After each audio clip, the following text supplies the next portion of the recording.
century, this time as an expensive collector's item. Who would have thought that majority of the world's Jeep aficionados would turn to the Philippines for their restoration needs? Paul Hansen has that story. No other compact vehicle in history is tougher and more enduring than the Jeep. Developed by the U.S. Armed Forces in 1940, the Jeep is the vehicle that won World War II for the Allied forces. This all-terrain, all-weather combat vehicle transported soldiers to the battleground. Ford and Willys Overland manufactured 600,000 Jeeps before the war, but many of these mean machines are still around 60 years later and have become objects of desire for many Jeep enthusiasts. The hobby of restoring World War II Jeeps is now worth millions of dollars annually, and some of the best parts for these vintage military vehicles can only be found right here in the Philippines. This is MD Juan Enterprises, manufacturer and exporter of replacement body tubs and parts for vintage Jeeps. The company has cornered majority of the market worldwide, having been in the business for 4 decades. The enterprising Maximino Juan pioneered the business, first as a surplus military vehicle trader and eventually a parts manufacturer.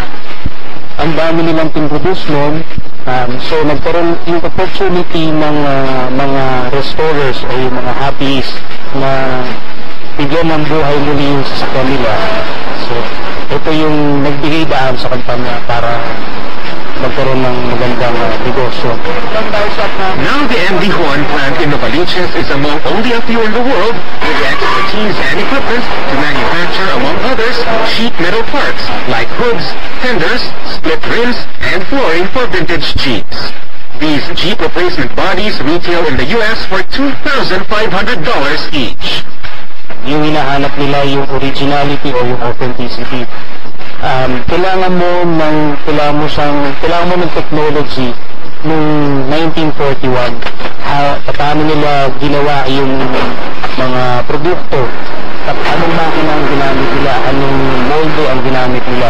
So, aabutin sila siguro pinakamabilis ng 10 taon para maulit o makagawa ulit ng lumang klaseng equipment. The company is now also into restoration and assembly. This 1941 motor Bantam model is the first compact 4-wheel drive vehicle, the mother of SUVs. A fully restored unit can fetch anywhere from $30,000 to $82,000. This motor Bantam 1942 model was used in the Korean War. The owner-type Jeep was patterned after this. This circle thing here is a machine gun mounting bracket. They just drill holes and then they put on a 60 caliber machine gun bracket and then it's ready to go. Now the purpose of the windshield being put down is even the driver and the right-hand passenger can shoot enemies. So the Japanese didn't think of that. Only the Americans. One way of showing their passion is to restore its beauty and bring back its life into glory days again. That there is wealth in preserving things from the past rings true in the world of vintage Jeeps. Paul Hanson, ABS-CBN Business.